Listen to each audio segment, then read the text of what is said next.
जून का महीना मेष राशि के लोगों के लिए कैसा होने वाला है। जय माता दी दोस्तों, आप सभी का स्वागत है हमारे YouTube चैनल अमृता एस्ट्रो में। और आज की इस वीडियो में मैं बात करूंगी जून माह 2025 के मेष राशि फल के बारे में। तो देखिए, इस महीने में अगर सबसे पहले हम ग्रहों की स्थिति की बात करें, कौन से ग्रह राशि बदलेंगे, क्या ग्रहों की पोजीशन रहने वाली है, तो इस महीने की जैसे ही शुरुआत होगी, शुक्रदेव आपकी राशि में बैठे होंगे, यानी 1 नंबर। तो आप देखें तो आपकी राशि में शुक्रदेव रहने वाले हैं इस महीने के अंत तक, क्योंकि अंतिम दिन ही उनका राशि परिवर्तन होगा। उसके बाद आपके दूसरे भाव में सूर्य और बुध की युति है। बुधदेव 6 जून तक हैं। 6 जून को वो राशि बदलकर आपके तीसरे भाव में चले जाएंगे। 15 जून तक सूर्य यहां रहेंगे वृषभ राशि में। उसके बाद 15 जून को वो चले जाएंगे आपके तीसरे भाव में। अब तीसरे भाव में तो शुरू से ही गुरु बृहस्पति मौजूद हैं। तो इस महीने के मध्य के बाद गुरु बृहस्पति, सूर्यदेव और बुधदेव, इन तीनों ग्रहों की युति रहेगी। कहां? आपके तीसरे भाव में। आपके अगर हम बात करें पंचम भाव की, देखिए चौथे भाव में मंगल नीच अवस्था में बैठे हैं, जिनका राशि परिवर्तन 7 जून को हो जाएगा। 7 जून को ये आपके पंचम भाव में चले जाएंगे, जहां पर केतु विराजमान है। तो 7 जून से केतु और मंगल की युति होगी, जिससे अंगारक योग भी बनेगा। और यह युति कई मायनों में प्रभावशाली भी रहेगी, बड़ी जबरदस्त युति रहेगी। इसके बाद ग्रहों की स्थिति देखें तो आपका जो 11वां घर है, वहां पर राहु विराजमान है। पूरे महीने राहु यहीं पर रहने वाले हैं। और आपके 12वें घर में शनि बैठे हुए हैं। तो ये तो ग्रहों की स्थिति हो गई। अब इनका जो प्रभाव है वो आपको कैसा देखने को मिलेगा। तो यहाँ आगे बढ़ने से पहले एक छोटा सा निवेदन है कि चैनल पर आप पहली बार आए हैं, अभी तक चैनल को सब्सक्राइब नहीं किया है, तो सब्सक्राइब जरूर कर लें। देखिए, मैं अगर बात करूं आपके करियर की, तो ग्रहों की स्थिति के अनुसार जो आपके 12वें भाव में आपके बैठे हुए हैं शनिदेव, और 11वें भाव में आपके जो राहु बैठे हुए हैं, तो ये महीना आपके विदेश जाने के लिए बहुत अच्छा महीना रहने वाला है। करियर की शुरुआत बेहद अच्छी रहेगी। विदेश से लाभ कमाने के मौके मिलेंगे। शिक्षा के मामले में, शिक्षा प्राप्त करने के लिए आप विदेश जाना चाहते हैं तो भी अच्छा मौका है। इसके अलावा आप करियर की शुरुआत करना चाहते हैं तो भी अच्छा मौका है विदेश जाने के लिए, क्योंकि उपयुक्त ये समय रहेगा। देखिए, 10वें भाव के स्वामी बनते हैं शनिदेव और 11वें भाव के स्वामी बनते हैं शनिदेव, यानी कि करियर का भाव और इच्छा प्राप्ति का भाव 12वें घर में बैठे हैं। तो इच्छाएं प्राप्ति भी होंगी वहां जाने से। वहां जाने की इच्छा है मन में, तो वो भी प्राप्त होगी। और आपके करियर, अगर आप अपना करियर बाहर करना चाहते थे, यानी शुरुआत करना चाहते हैं, तो उसकी भी आपके लिए बहुत अच्छा रहेगा। हाँ, काम का प्रेशर जरूर रह सकता है आपके जीवन में। इस अवधि में काम का प्रेशर रहेगा, क्योंकि 12वें घर में बैठे हैं और प्रेशराइज रहेंगे। साथ में यात्राएं काफी अच्छी रहेंगी। इसके अलावा 6 जून को जब बुधदेव का गोचर होगा और 7 जून को जब मंगल का गोचर होगा, तो ये क्या करेंगे, इस अवधि में कार्य क्षेत्र में सफलता मिलने के बहुत अच्छे योग बनेंगे। नौकरी में मजबूत स्थिति बनेगी। और साथ में इस समय अवधि में शुक्र महाराज की एक, देखिए आपकी राशि में बैठे हैं ना, सप्तम पर दृष्टि रहेगी, तो बिजनेस के लिए बहुत अच्छा समय रहेगा। सप्तम भाव अपनी राशि को देखेंगे शुक्रदेव, तो बिजनेस के मामले में अच्छा है। कपड़ों से जुड़ा काम करते हैं, बुटीक से जुड़ा काम करते हैं, या एंटीक से जुड़ा काम करते हैं, तो वहां अच्छे रिजल्ट देखने को आपको मिलने वाला है। तो मैं ये कह सकती हूँ कि व्यापार में तो निरंतर उन्नति होगी, आपको तरक्की के रास्ते भी देखने को मिलेंगे। और अगर आप विदेशी संपर्कों के द्वारा जुड़े हुए हैं ना, विदेश से किसी भी तरह से संपर्क में है, किसी तरह से भी आप लाभ कमाते हैं, तो ये महीना आपको जबरदस्त लाभ देने वाला है। आपकी इच्छाओं की पूर्ति का ये महीना रहने वाला है।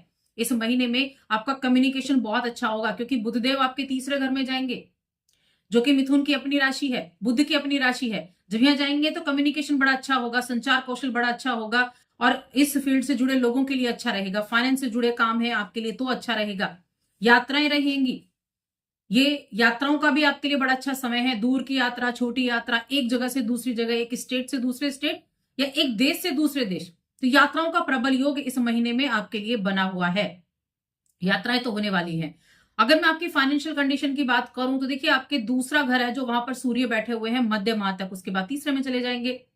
तो धन की स्थिति को सूर्य अच्छा बना रहे हैं। हालांकि कुटुंब के साथ थोड़ा सा ये एक नेगेटिव इफेक्ट ले आते हैं, ईगोइस्टिक बना देते हैं, लेकिन धन के मामले में अच्छा है। सरकारी विभागों से आपको लाभ मिलेगा, सरकारी योजनाओं से आपको लाभ मिलेगा। और इस महीने में अच्छी आमदनी के योग भी आपके लिए बनेंगे। देखिए, 12वें घर में जो शनि की स्थिति है, वो कहीं ना कहीं खर्चे तो बढ़ा रही है, क्योंकि खर्चा बढ़ाएंगे। 12वें घर में बैठकर शनि सप्तम दृष्टि से किसको देखेंगे, छठे घर को देखेंगे, तो थोड़े खर्चे बढ़ सकते हैं। लेकिन ये खर्चे कैसे होंगे, ये खर्चे इच्छाओं की प्राप्ति के लिए भी इस समय अवधि में रहने वाले हैं। ये महीना जो राहु की दृष्टि है वो आपकी इच्छाओं की पूर्ति करने के लिए। देखिए, राहु को वैसे भी चीजें चाहिए, अपनी ख्वाहिशें पूरी राहु करता है। और जब 11वें भाव में, जब ऐसे भाव में बैठ गया तो इच्छा पूर्ति की तरफ आपको लेकर जाता है। शाम दाम दंड भेद, यानी कि हर तरह के कार्य करेंगे, जैसे बन सकता है वैसे बनाएंगे, एफर्ट करेंगे और इच्छाओं की प्राप्ति आपके जीवन में जरूर होगी। तो ये चीजें अच्छी रहेंगी, लगातार धन की आमदनी बनी रहेगी। और बृहस्पति महाराज को अगर देखें तो सप्तम पर दृष्टि है, नवम पर दृष्टि है, एकादश पर दृष्टि है। तो व्यापार से लाभ, कार्य क्षेत्र से लाभ, आमदनी आपकी बढ़ने वाली है, जीवन साथी के द्वारा लाभ, पार्टनरशिप में बिजनेस है तो उससे लाभ, तो अच्छे योग बन रहे हैं।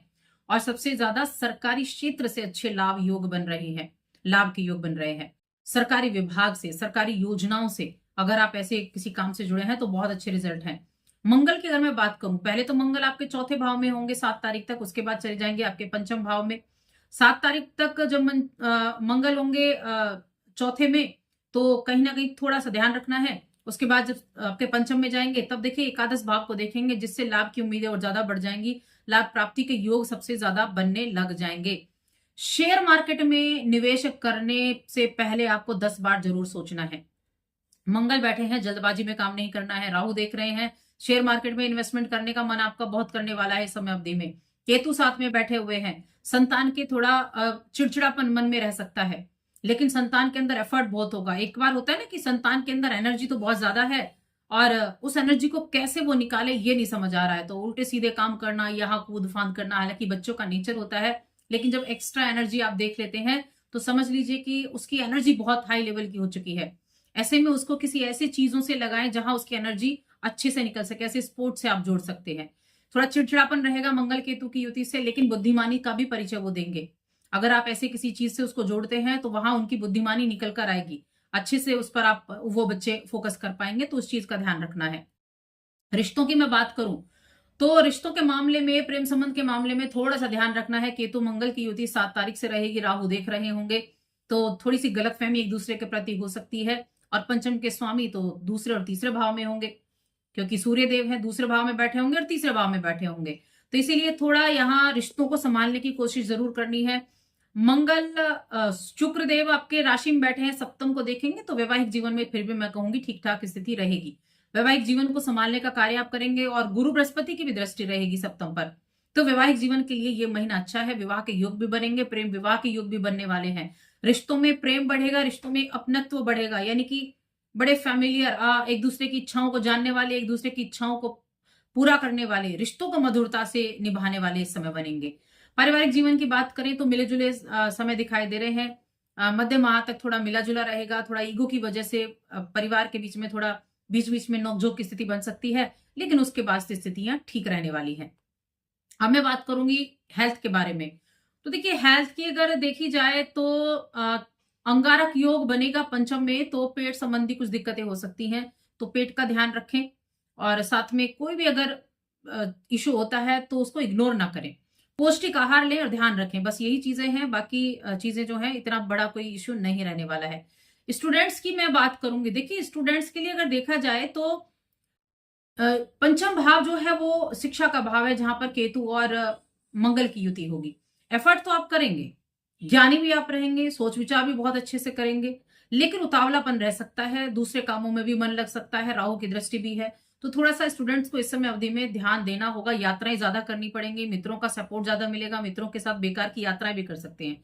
बेकार की यानी कि काम तो कुछ और करना था और लगे हुए हैं आप ट्रेवल में, तो सारी चीजों को मैनेज करके चलने की आवश्यकता आपको इस महीने में रहने वाली है। अब उपाय की बात करेंगे, क्या उपाय आपके लिए अच्छे रहेंगे। एक तो मंगलवार के दिन हनुमान जी के मंदिर में एक चोला जरूर चढ़ाएं, क्योंकि मंगल और केतु का अंगारक योग 5th हाउस में बनेगा, थोड़ा ध्यान रखना है। रविवार को सूर्य देव को जल जरूर अर्पित के दे, कुमकुम मिलाकर थोड़ा सा, तब आप जल अर्पित करें। ये 2 उपाय आपको जरूर करने हैं।